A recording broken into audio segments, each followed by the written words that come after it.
Hello दोस्तों, what are you do, क्या कर रहे हो ब्रो। तो फाइनली दोस्तों आज मैं आ गया हूँ फिर से एक नई वीडियो के साथ। और आज की वीडियो है ना वो बिल्कुल मज़ेदार होने वाली है, क्योंकि अगर आपकी साइकिल दौड़ नहीं रही है इट मीन्स यार वो तो बिल्कुल चल ही नहीं रही है, आप काफ़ी ज़्यादा जोर लगा रहे हैं, ताकत लगा रहे हैं। तो आज मैं आपको एक सूत्र बताने वाला हूं जिसकी सहायता से आप अपनी साइकिल को 2 गुना 3 गुना 4 गुना जितने गुना दौड़ाना चाहते हैं उतने गुना दौड़ा सकते हैं। लेकिन आपको कुछ उसके अंदर चेंज करने होंगे। हो सकता है आप बिना चेंज करे भी उसे दौड़ा सकते हैं। आपको कई यूट्यूब पर वीडियो ऐसा बताती है कि आप इतनी आप चैन को ढीली रखिए, इतनी आप टाइट कर दीजिए, या फिर आप उसका जो आगे का चक्कर होता है उसे चेंज कर दीजिए, बड़ा लगाइए छोटा लगाइए। वो सभी लोग अपनी साइकिल जो उनके पास खुद के पास होती है उस साइकिल के बारे में आपको इन्फॉर्मेशन देते हैं। अगर आप उस वाली जो प्रोसेस है वो अपनी साइकिल के अंदर यूज करते हो तो वो चांस है 30% आपका काम करे, लेकिन वो 70% काम नहीं करता है। तो आज मैं आपको अपनी साइकिल, आप लोगों की जो साइकिल है ना उसके बारे में बताने वाला हूँ। आपके पास तो नहीं आऊँगा, आपकी साइकिल को भी नहीं देखूंगा, लेकिन आप खुद उसे देख लेंगे। तो आप वीडियो को छोड़कर मत जाइएगा, वीडियो को शुरू से लेकर एंड तक जरूर देखना, क्योंकि मैं अभी आपको एक सूत्र बताने वाला हूँ जिसके अंदर आपकी साइकिल की कुछ आपको माप है वो नोट करना है।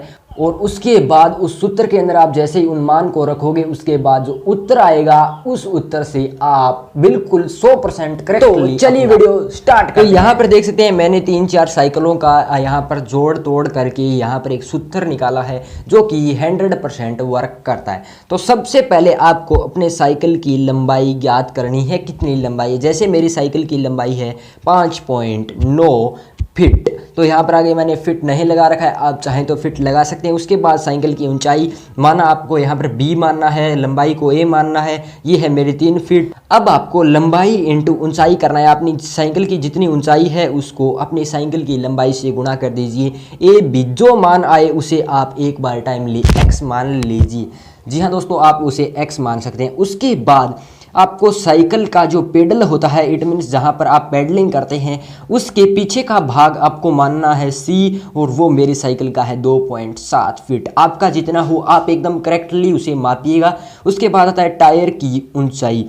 टायर की ऊंचाई यानी कि आपके टायर साइकिल के अंदर कितने ऊंचाई पर है, इट मीन्स उनकी ऊंचाई है वो फुल ऊंचाई कितनी है, तो वो ऊंचाई है मेरी 2.2 फीट। आप चाहे तो इसे मीटर के अंदर भी माप सकते हैं, कोई दिक्कत वाली बात नहीं है, लेकिन मीटर के अंदर सभी आंकड़ों को आपको मीटर के अंदर मापना होगा। अगर सभी आंकड़े आप फीट के अंदर मापते हैं तो सभी को फीट के अंदर मापना होगा। उसके बाद आपको क्या करना है, पीछे का भाग यानी कि पेडल के पीछे का भाग आपको इनटू में करना है टायर की ऊंचाई। दोनों का जो भी मान आता है उसे मानना है y, इसे माना x, इसे माना y। अब आपको क्या करना है x माइनस वाई, यानी कि जो भी आपका ऊपर का मान आया था यानी पूरी साइकिल का क्षेत्रफल आया था उसमें से आपके पीछे के भाग का क्षेत्रफल माइनस कर देना है, क्योंकि आपकी साइकिल है वो चलती है तो उसके अंदर पीछे का भाग ही अपना पावर लगाता है। अब आता है, मान लीजिए वो आपका उत्तर आ गया z, उसे एक बार z मान लीजिए। अब आपको पीछे के जो अपने टायर के ऊपर लगा हुआ एक कुत्ता होता है उसकी जो आपको डायामीटर मापना है यानी उसकी ऊंचाई कितनी है, तो उसकी मेरी है वो 0.35 फीट है। उसके बाद आपको चांद बोलने का तो आगे का चक्कर जहां पर पेडल के पास होता है उसकी आपको लंबाई फीट के अंदर मापनी है, वो है 0.75। आप मीटर में भी माप सकते हैं जैसे मैंने आपको बताया।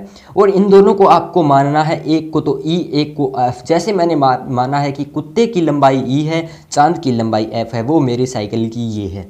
अब आपको क्या करना है कि अब आप इसे थोड़ा सा समझिए कि जो अपना f है, f बोले तो जो अपने चांद की लंबाई है वो z/e, क्योंकि आपकी जो z है, z क्या है, वह क्षेत्रफल है जो आपकी साइकिल का स्थिर रहता है, यानी वो जोर नहीं लगाता है, पावर नहीं लगाता है आगे से खिसकाने में आपकी साइकिल को।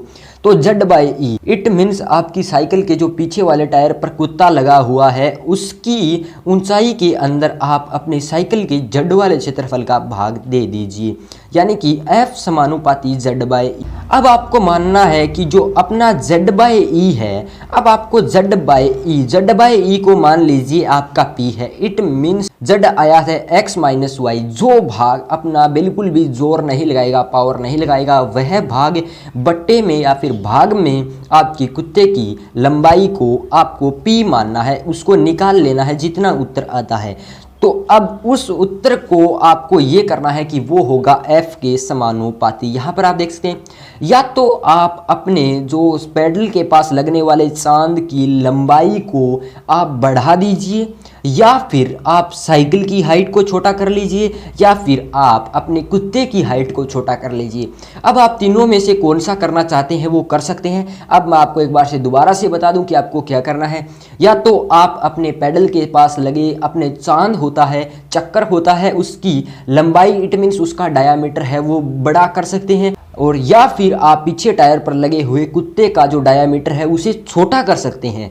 अगर आप अपनी साइकिल को तो छोटा नहीं कर सकते तो ये ऑप्शन तो कट ही कर दीजिएगा। तो अगर आपका जो ये P है, ये आपका उत्तर आता है 4%। अगर आपका ये P है वो 4% आ जाए, आप इतने तक अपना जो डायामीटर है उसे कम ज़्यादा कर सकते हैं। इट मीन्स आप अपने कुत्ते की लंबाई को छोटा कर सकते हैं, आगे की चक्कर को बढ़ा सकते हैं, जब तक कि आपका 4% न हो। अगर आपका 4% हो जाता है तो आपकी बाईसाइकिल भाई साहब एकदम मक्खन की तरह चलेगी, ये मेरी गारंटी है। आई होप आप सब लोग समझ गए होंगे कि आपको इसका कैसे डायामीटर निकालना है। अब आपको मैं एक बार दोबारा से बता दूं कि आपको दो चीज़ों को ध्यान रखना है।